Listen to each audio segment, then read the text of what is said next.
Bitcoin bounces back over 72K this morning as forced sellers like Genesis are running out of steam, and the world collectively looks for the flight to safety. With so much uncertainty in the world today, from ongoing wars, higher energy prices, geopolitical tension, inflation, weakening currencies, food and shelter becoming unaffordable, the world is looking for something predictable and stable, and something that is bringing people together versus tearing them apart. What do you think that is? Welcome to the Bitcoin Daily Show. I'm Dante Cook, head of Swan Business. Spot Bitcoin ETFs came roaring back on Friday with 113 million of net inflows. Grayscale continues to scale back as GBTC had its sixth lowest day of outflows since the ETFs launched. This is incredibly positive news because forced selling from these bankruptcies seem to be slowing down. Just this morning, bankrupt crypto casino Genesis sold 36 million shares of GBTC and bought 36,000 Bitcoin to pay back its shareholders. And you know what else is positive for Bitcoin? A Japanese firm, Metaplanet, has joined the list of corporate companies to add Bitcoin to its balance sheet and use it as a treasury reserve asset. The company plans to raise 935 million yen, leveraging its stock, in order to buy just over $6 million in Bitcoin to bolster its balance sheet. It's not the size of the purchase that matters, it's why they're doing it. If you read the prospectus that they put out to shareholders, this is what they had to say. They cite Bitcoin as an inflation and currency hedge. They say that Bitcoin is a stable asset in an environment of macroeconomic instability. Like we've always been saying, the fixed supply and digital scarcity make Bitcoin a one-of-its-kind asset, completely different from everything else in the world right now. And lastly, they want to be on the cutting edge. They want to be a firm that's positioning themselves with technological innovation of the future and not things of the past.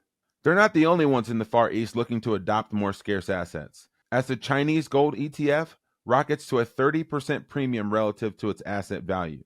Speaking of China, their asset managers continue to apply and vie for a spot Bitcoin ETF in the Hong Kong markets. This is completely understandable behavior. There's so much uncertainty in the world right now. Ongoing war in several places globally, geopolitical tensions, weakening currencies. You have higher energy costs, food prices, and inflation. About a month ago, European Central Bank Chief Mario Draghi says that Europe is going to need to find some more money in order to face some of its challenges that it has globally. How do you find more money?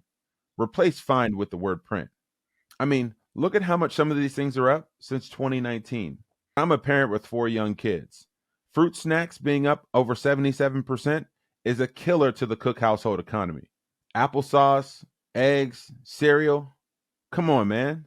And you know that you should pause when economically, Jamie Dimon, the CEO of JP Morgan Chase, whose firm made $49.6 billion in net income last year, said that there's too much optimism in the markets right now. But he also gave a wide range of probabilities in his latest annual update to shareholders and customers, saying that he believes interest rates could be between 2.8% and 8%. He believes that we could have stagflation with a recession or very strong growth with moderate inflation. He says that there's an 80% chance that there's a soft landing and no landing. And so while he tells you exactly nothing with these quotes, he's telling you that the world is unpredictable and unstable at the moment. So if the best banker in the world managing the most assets doesn't know what to do or where to invest or where to turn, how is the average person supposed to deal with this information? Well, I can tell you something consistent, something reliable, something where an analyst can just overlay the path of a solar eclipse onto a price chart and say Bitcoin's price is going to be exactly here at this time. I'm trolling here. The solar eclipse coming through here to Indy at 3 p.m. So I'm getting ready to get out of here. Speaking of Indy, who else thinks Purdue's going to win tonight? Back to Bitcoin. These days, Bitcoin touches $72,000 and people are yawning and not even reacting, like this golfer with his son out on the course.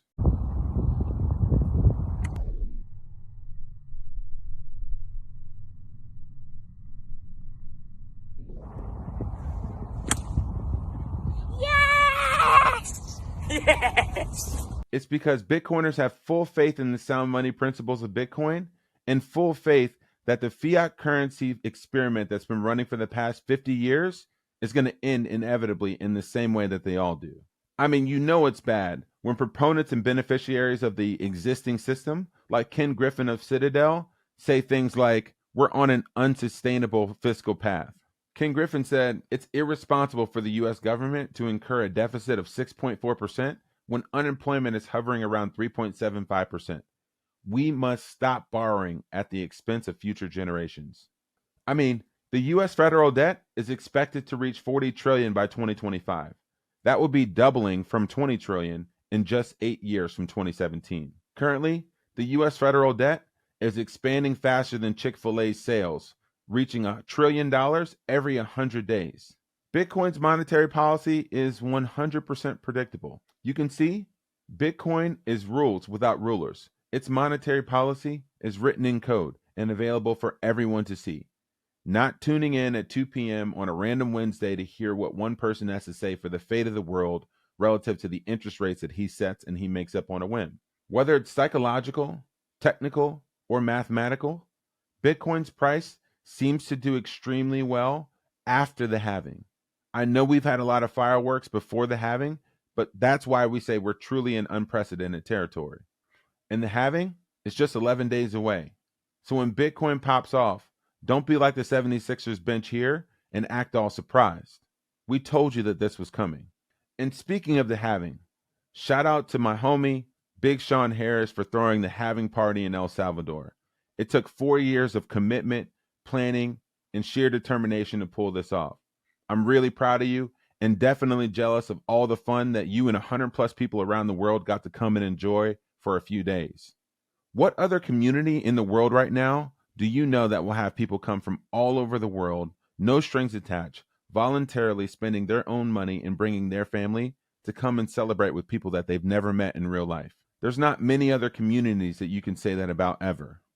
That's because Bitcoin is unique and it's special. And it's why we're here on this journey together. So if you have questions and you want to join this sort of community, feel free to send me an email at daily@swanbitcoin.com. And I'm happy to bring you into the fold and help you along your journey. And with that, we're signing off for the day. This is Dante Cook with Swan.com. Happy stacking.